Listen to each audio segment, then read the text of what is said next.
With that, we're going to shift on to the next area of our story.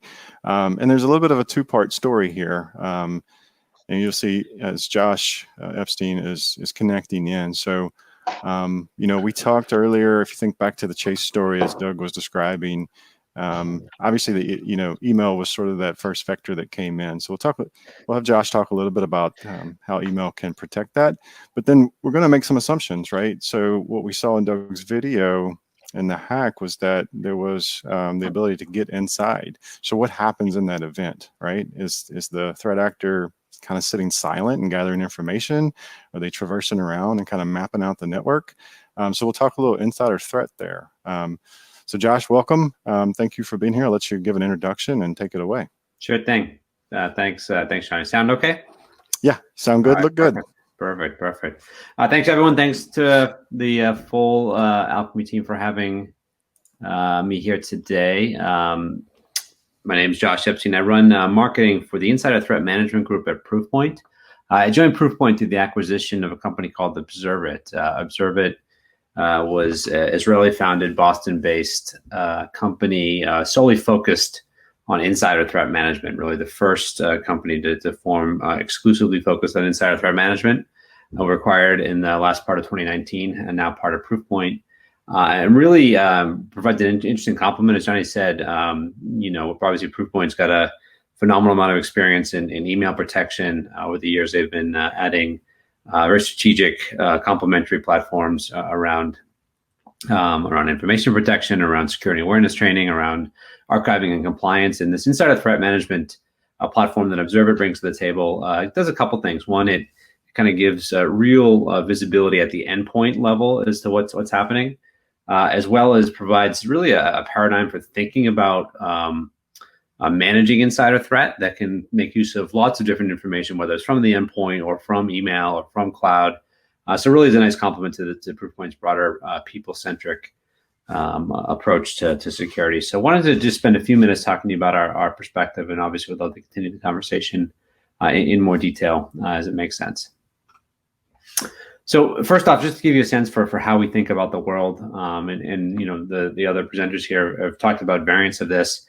Things have changed. People are, in fact, the new security perimeter. Our users, our employees, are connected to information, to infrastructure through a whole variety of endpoints, through a whole variety of techniques and channels, whether it's through directly to SaaS applications or to file sharing services or to messaging platforms or email. And frankly, they're from endpoints that are also connected to their own personal social accounts, personal Dropbox and file sharing, and personal communication platforms. So it really does redefine kind of this notion of how where security needs to take place, how you protect data. And it's really not just our employees.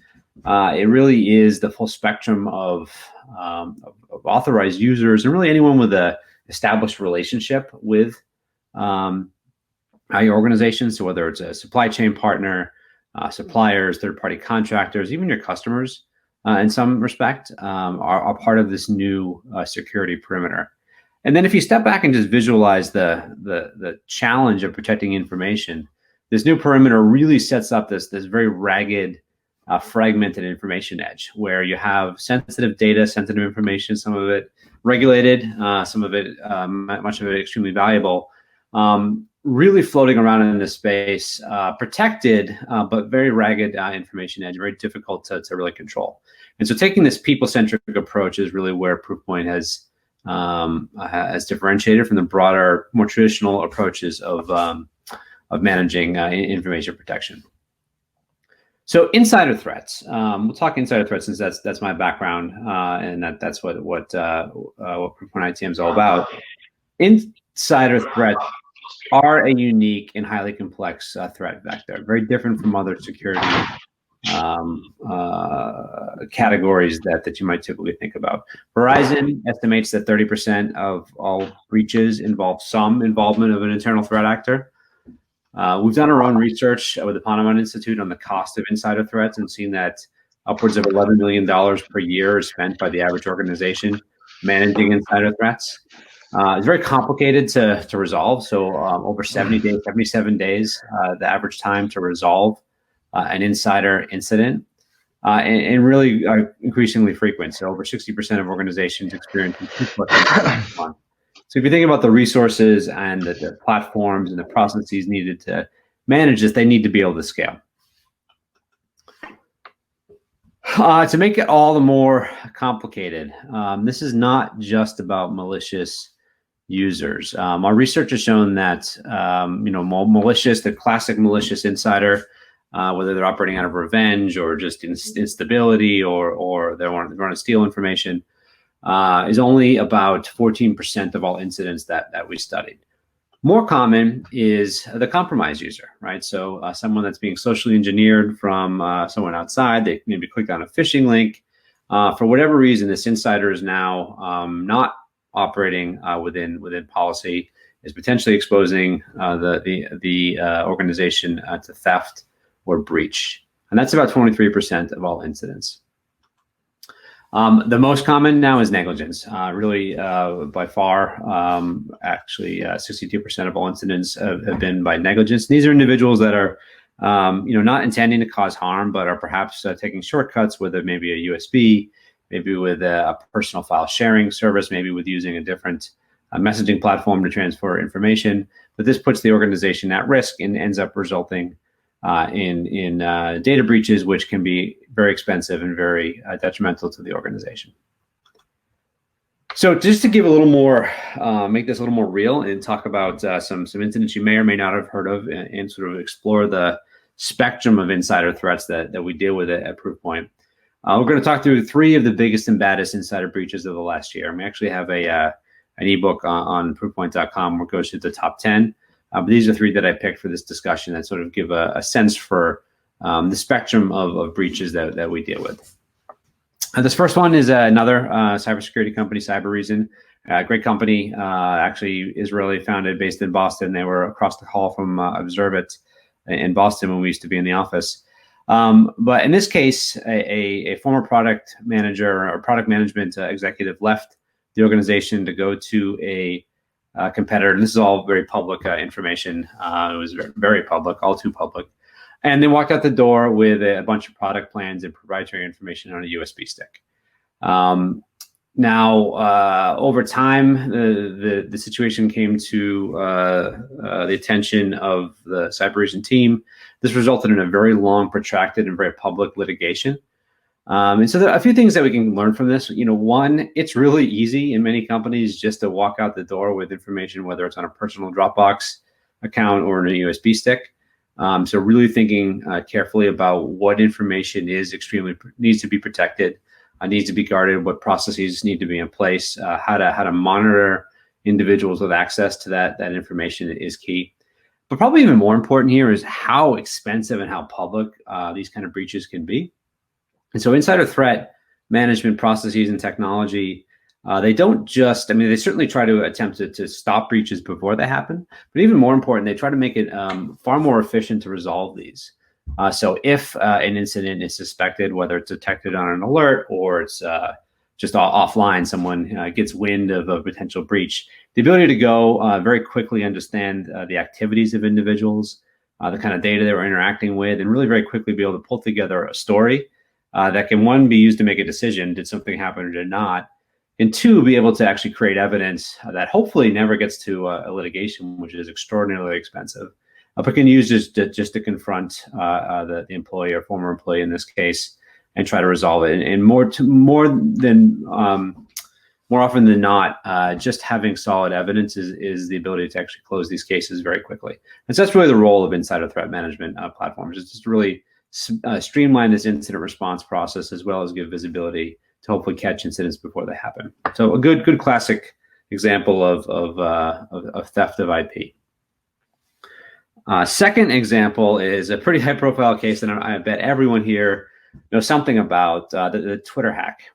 So in short, a team of hackers led by a 17-year-old kid from Florida did some pretty clever social engineering to convince an IT admin to disclose the login credentials for a bunch of celebrity Twitter accounts. which they then use to compromise those accounts and then solicit Bitcoin from their fan base. And it worked. So they only about $100,000 was lost. So in this case, it wasn't really a big dollar amount. But the brand issue here was enormous. And I think that's one of the unique things about insider threats is that when they come to fruition and when they result in a breach, it's a pretty high profile and embarrassing incident. Now, Twitter, I think, did a really nice job of responding to this. They responded very transparently, openly. They were part of the investigation. They disclosed what happened. So I think they did manage this very well, but it just speaks to the sensitivity of this type of situation. Now, interesting here. So this is not an insider threat per se. The 17-year-old kid was not an insider, but did use a compromised Slack account to communicate with IT admins and socially engineer, impersonating someone else, was able to convince them to disclose these passwords, these login credentials. So a great classic case of account compromise. The insider threat angle here is the ability to really understand what individuals did and very quickly understand who is guilty and who is not is extremely important. So I think a good counterexample to the CyberReason one. Final example here is Le Figaro. So Le Figaro is a French newspaper. They had a breach where over 7 billion user records, including PII, PCI information, was disclosed. And this is an important example because, again, it wasn't actually employees of the company, Le Figaro, that were at fault, but it was actually their cloud service provider. So their cloud service provider was pretty sloppy with how they managed password information, and that was the way that this was able to be breached. So it was pure negligence, but it was negligence on the part of a partner and on a cloud service providing partner. And I know we've all heard of similar situations as the world quickly moves to a more disaggregated value chain, and we're working with cloud service providers, with managed service providers. We're using external consultants in many cases to come in. You have lots of individuals that are not employees. They don't have the same kind of relationship, employee-employer relationship as classically would be done. So really looking for ways to provide monitoring to get better control over information as it flows, and certainly doing due diligence on how suppliers manage their own insider threat management programs when they are being trusted to guard this kind of information. It should be noted that even though it wasn't the fault of Le Figaro, all of the public blame went on Le Figaro. So a good counterexample to the other two. So just a point on really how things have shifted here. And clearly we're all working in this new work normal. I should have said I'm in my home office here in Sudbury, Massachusetts, as I'm sure most everyone's in their own home offices. We do a lot of work with Joseph Blankenship from Forrester Research. He had a great blog back in April where he talked about this perfect storm brewing that was caused by COVID, caused by the rapid move to work from home type models. And we've observed really a few specific shifts, a few specific sets of activities that really have raised the level of concern around insider threats. I'd just like to talk through them. Number one, this is sort of easy to visualize. IT organizations are spinning up a lot more endpoints, right? We're sending people home to work from home, in some cases for job responsibilities that never took place at home. They only took place on-premise infrastructure. So the ability to rapidly spin up these new endpoints and maintain visibility over activity, particularly when the activities are privileged. And it's not just the classic IT admin. This is financial administrators, executive assistants, call center employees. It's really individuals that have a lot of access to sensitive information, in many cases regulated PII, PCI, PHI information, and maintaining visibility over what's happening on those endpoints is key. Similarly, when we talk about rapidly being able to extend application access. SaaS application is one thing, but there's still a lot of on-premise applications that are being extended out through published applications or virtual application virtualization. So maintaining visibility on the server level as individuals are connecting in, accessing server-based applications or server-based data, understanding what data they're interacting with and understanding what data is being moved out to the endpoint is critical. So increasing the level of visibility across those new access points within those servers is critical. Shadow IT. I mean here mostly in the cloud file sharing. I'm guilty of using my Google Drive when it's more convenient at times. I'm sure most people are.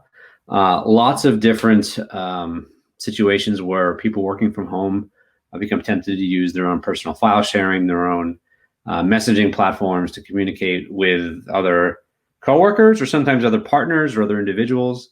And this extends the risk of this information edge and puts information and infrastructure at risk. Should mention just also as individuals, get very used to using digital chat tools, whether it's the corporate chat systems on Slack or Teams or just their own WhatsApps or messaging, becomes a much higher risk of being engineered like the Twitter hack. So that's another angle that I think has come up as people are working from home and just adapting to this new work style. Privileged access remote users who we've talked about. These last two are probably the most important. We're in this situation now where it's routine that we're both onboarding new employees as well as offboarding departing employees 100% remote. And so as new employees come on and they get their new laptops, they go home or they're sent to their home and they start taking their security awareness training. There's a critical time as they're coming up to speed and as they're establishing trust with the organization, a critical time where negligence can occur. And so maintaining visibility and control while they're coming up to speed is critical. And then certainly, statistically, the most common time for a malicious breach or for someone to steal information is in that departing phase when an individual has been notified or they've made the decision to leave the company. Or they've been given notice, or they're on a performance plan. So maintaining visibility over activity at that point in time is key to managing data loss as employees are departing the organization. So last piece I just want to talk through briefly is this 4 steps to reducing insider risk. And this will set up, and I would encourage anyone who's interested in pursuing this Proofpoint insider risk, insider threat management more proactively. We can certainly talk about the technology approach, but it starts with getting successful technology implementation for insider threat starts with these 4 steps. Number 1, understanding the people and what's at risk. Number 2, thinking about a paradigm for how to analyze insider threat. 3, it's about accelerating incident response. And then 4th, about how do you integrate technology into an insider threat program. So just briefly talk through each. The first most important is the most important part. It's really understanding what you're concerned about, what kind of people and what kind of information or infrastructure you're concerned about. From the who standpoint, different organizations think about this differently. Some are very focused on non-employee users, third-party contractors, or perhaps supply chain partners that are accessing servers from the outside. Privileged access users is very common, as we mentioned. High-risk employees, and this can be a wide range of definitions here, but many organizations, HR groups will maintain watch lists based on behavior or performance plans. If you're on a performance plan, statistically, you're more likely to be a potential risk. Proofpoint, if you're a Proofpoint customer and use Proofpoint target account protection, you're familiar with the term VAP or VAP, a very attacked person. Proofpoint has high visibility over individuals that are more likely to be receiving phishing emails from outside. If you are known to be someone who is highly targeted, paying extra special attention to activity on those endpoints makes a lot of sense to identify account compromise before it can become an issue. Departing employees we talked about as being as an important area, and then clearly remote workers is extremely important in today's modern day and age. The what you're protecting depends on industries, depends on organizations, but often intellectual property, clearly regulated information, including PII, PCI, PHI data. In many cases, financial fraud or resource theft. Theft is really the concern. We work with a lot of banks where individuals that are managing wire transfer processes have access to a lot of funds moving about. So really maintaining visibility and auditability on those activities are important. Protecting from infrastructure damage, and clearly, as we talked about in the Twitter case, really protecting from that brand damage. From this approach to managing, and we won't get into detail here, but it comes down to the fact that people are really difficult to understand just based on their data. To understand people means you understand intent, and to understand intent from a data stream, really you need to have full visibility and really access to context around what individuals are doing and the full visibility to data that defines their activity. And we think about 3 different categories of information that we allow our analysts using our platform to visualize. One is based on content, the types of data, files, content they're interacting with, what they're doing with it. Behavior, all of the user activity, all the other endpoint-based activity that happens around the interaction of that data or that infrastructure. And then finally, threat, sort of knowing that this individual is higher risk, or this file extension that they clicked on is a known potential malware, or a website that they visited is on a list of do not visits. So important to just sort of understand this approach, and would encourage anyone interested to get a quick demo and look through how we enable this visualization. Incident response. Insider threat is different from many other security categories because it is a team sport. It does not just involve security operations. It involves HR, it involves legal, compliance, physical security, line of business managers. And so it's key within these platforms, within these processes, to have a way to communicate, the way to escalate potential threats for review, streamline investigations, across multidisciplinary teams, share information in a way that an HR person can understand what they're looking at. It can't be a raw log file. And then obviously being able to integrate into a broader set of security platforms, SIEMs and SOARs and the like. Last point, insider threat is a people issue of both people, process, and technology. Before considering technology, it's important to think about kind of a long-term approach and long-term set of objectives. So we work with our customers to think about a process for investigations and mitigating threats, supporting processes for background checks and security awareness training. Thinking about the data, and it comes with identifying what you're interested in, who you're interested in, the kinds of data you're looking to track. But thinking about how you manage all of this data, it clearly is a phenomenal amount of activity. You're collecting a phenomenal amount of activity, and we're not a SIEM, but we are providing a very unique way to visualize the massive amount of information that defines user activity. So really thinking about what makes sense for the implementation or for the situation at hand. And then finally, this has to be an agile process. So as regulations change, as policies and procedures change, legal considerations change, being agile and being able to adapt and expand insider threat programs and the technology that goes along with it is key. So with that, I'll pause, and Johnny, we can maybe take a couple questions. Yeah, and I'll kick out the poll just to give you a second there. Maybe catch your breath, grab a quick drink. So I'll start that now. And we've had a few questions come in and a couple that were pre-submitted. So I think one question I've seen a couple times is there any integration to the Proofpoint email security platform? I know you talked a little bit about it, but it looks like there's still a lot of interest there. So if you could talk a little more about that. I think. Sure. There is, and there will be a lot. We're only about 9 months into this being part of Proofpoint, and integration is an active work stream. So a couple early things is certainly I mentioned the concept of VAPs, and so as Proofpoint has a real-time view over who is the most attacked, we're able to bring that information in and create a custom watch list that just is dynamic. And as individuals come in or come off of this list of very attacked people, we can increase the level of oversight and visibility that we have on their actions. So that's one easy one. Also, it's excited to be, as we look at insider threat management and information protection, is really sort of two sides of the same coin. Clearly, Proofpoint has a lot of capabilities, both from the email side on their email DLP products, as well as their CASB platform. We're able to take both of those informations and provide a very integrated view of all of the data, all of the incidents that are coming in, and so providing this unified incident management view. So combining endpoint, cloud, and email-based information is key. And so there'll be lots of more hard integrations, but from a workflow perspective, it's already very complementary. Okay, interesting. That's great. Be looking forward to hearing, some of the future integrations that come out for sure.